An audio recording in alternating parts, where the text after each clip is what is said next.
रतनगढ़ में आज नगरपालिका सभागार में रतनगढ़ विधायक अभिनेश महर्षि व पालिका अध्यक्षा अर्चना सारस्वत की अध्यक्षता में हुई प्रथम बैठक।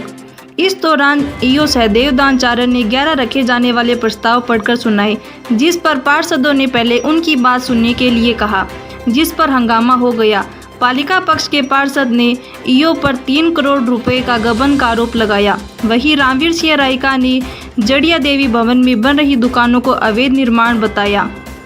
हंगामा इतना बढ़ा कि पालिका अध्यक्षा व ईओ को बैठक छोड़कर बीच में ही जाना पड़ा। बैठक में शशि कुमार गौड़, राजेंद्र बबेरवाल, निखिल इंदौरिया, अरविंद चाकलान, अब्बास गौरी, रामकिशन माटोलिया, लालचंद प्रजापत, संयोगिता स्वामी सहित दर्जनों पक्ष व विपक्ष के पार्षद मौजूद थे। रतनगढ़ से अरविंद महर्षि की रिपोर्ट।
मेरी बात सुनो टेंडर साहब, आप चर्चा ऐसी लगाते हो। ये सब रुकिए, आप बात जाके आप थोड़ी बात सुनिए हमारी, बात सुनिए हमारी, ऐसे नहीं कर सकते, बात तो हमारी, बात सुनो आप हमारी, बात सुनते हैं आपकी, आप बात तरीके से कितनी बात खोल दिया आपको हमें, दीपावली की सफाई दी हमारे वार्डों में।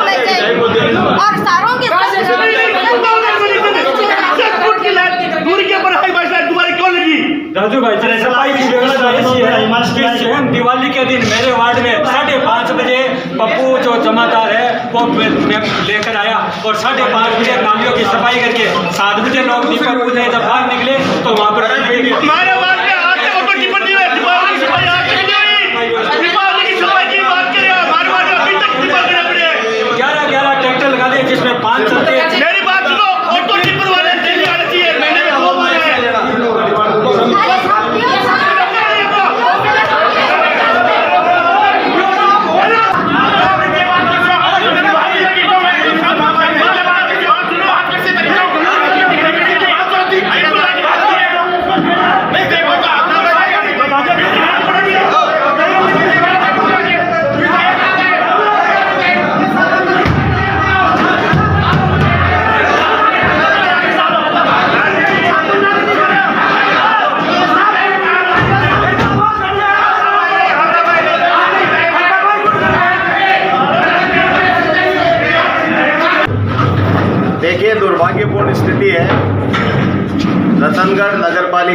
मनमानी पूर्वक सारे काम हो रहे हैं। मैं बार बार डायरेक्टर महोदय, स्वायत्त शासन विभाग के और मंत्री जी और सब लोगों को, कलेक्टर साहब सहित सब लोगों को बार बार गुहार कर चुका कि शहर के अंदर सफाई व्यवस्था बुरी तरह से चरमराई हुई है। यहाँ पर गंदगी का अंबार लगा रहता है, डेंगू भयंकर फैल रहा है। डेंगू के लिए जो यहाँ पर मशीन्स है, फॉगिंग मशीन्स हैं, उनको नगर पालिका ने ठीक नहीं करवाई। नगर पालिका बार बार कहती रही हमारे पास में फॉगिंग मशीन्स ठीक नहीं है। उसका परिणाम ये हुआ कि डेंगू भयंकर फैल गया और यहाँ पर काफ़ी सारे मरीज इसकी चपेट में आ गए। इसके अलावा कांग्रेस के पार्षद भ्रष्टाचार के जो आरोप लगा रहे हैं, आपने देखा है इस बार? भाई वो मैं देख रहा था, वो आरोप सारे के सारे लगा रहे थे, भ्रष्टाचार के आरोप भी लगे, बाकी भी लगे। और देखिए ये बात सत्य है कि जो एजेंडा में बिंदु लिए गए हैं वो पार्षद सारे कह रहे हैं ने तो कोई चर्चा की कि भाई एजेंडा में क्या बात होनी चाहिए। ये मन मर्जी से काम करना चाहते हैं और कांग्रेस के पार्षद ही सारे के सारे आरोप लगा रहे थे। मैं तो सुन रहा था, उसके अंदर उनकी बातों को सुनना चाहिए। पहले एजेंडे से पहले भी ऐसे एजेंडे में ऐसे काम जरूरी नहीं थे जो ये सारे काम छोड़ करके, सफाई व्यवस्था के हैं, अन्य काम छोड़ करके अवैध निर्माण चल रहे थे, उसके ऊपर भी बहुत हुआ, बहुत हंगामा हुआ।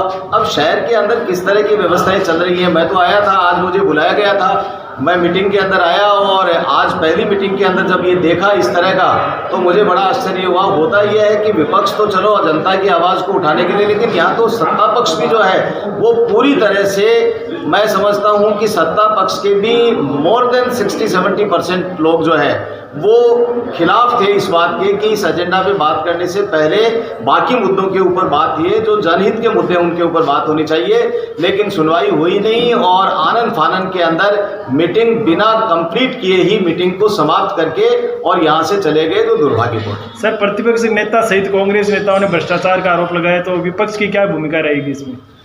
देखिए, जनता की आवाज़ को उठाने का काम विपक्ष करता है, जो बखूबी करता आया है। और जहाँ जहाँ भी इस तरह की बातें हैं हमारे पास में सूचना पहुँचती है। मेरे पास में भी आज भी एक पत्र मिला है और बाकी भी मिलते रहते हैं। जो भी पत्र मिलता है, विधायक का दायित्व ये होता है कि वो जहाँ हमें मिलता है मौका, पटल मिलता है विधानसभा का है, तो उसके अंदर भी इस मुद्दे को उठाएंगे। पहले भी मैंने इस बात की है और बाकी जगह भी जहाँ जहाँ होना चाहिए वहाँ पर इन मुद्दों को पहुँचाएंगे। सर, विधानसभा क्षेत्र पर भी कोई आंदोलन या इसके खिलाफ, नगर पालिका के खिलाफ कोई?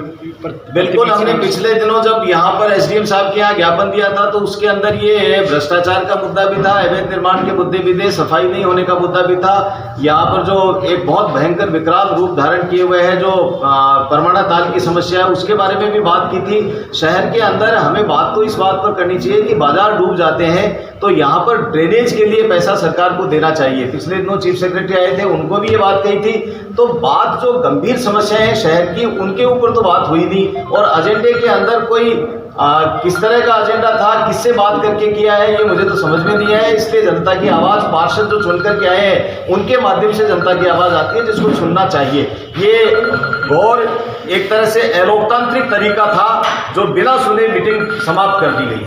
इसके अंदर मुझे लग रहा था, मैं देख रहा था कि अधिकांश पार्षद जो है वो इस एजेंडे के खिलाफ थे, लेकिन कुछ 2-4-5 लोगों ने ताली बजा कर वो बेस थपथपा करके ऐसा दर्शाया गया जैसे कोई एजेंडा पास हो रहा हो, लेकिन अधिकांश लोग इसके खिलाफ थे।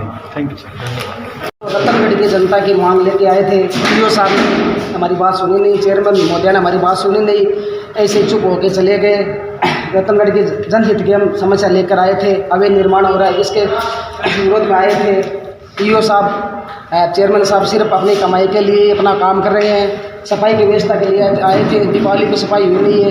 नगर पालिका के कर्मचारी, सफाई कर्मचारी, चेयरमैन साहब अपने घर पे 3 कर्मचारी लगा रखे हैं। एक अपने हाउस पे लगा रखा है, फार्म हाउस है वहाँ पे लगा रखा है।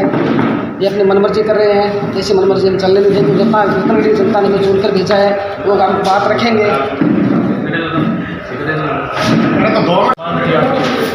हमारी मांग थी कि नगर पालिका के अंदर भ्रष्टाचार की बू आ रही है। माननीय मुख्यमंत्री महोदय की मंशा है कि आम जनता के काम हो, गरीब लोगों के काम हो।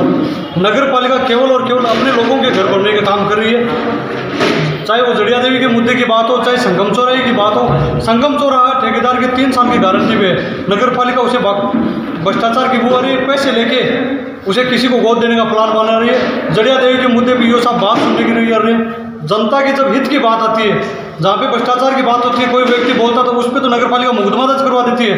और जब नगर पालिका की बात आ रही हो तो जड़िया जड़ी के मुद्दे भी ईओ साहब और नगर पालिका चेयरमैन साहब खामोश हैं। इस पर शायद इनकी चुप्पी भ्रष्टाचार को दर्शा रही है।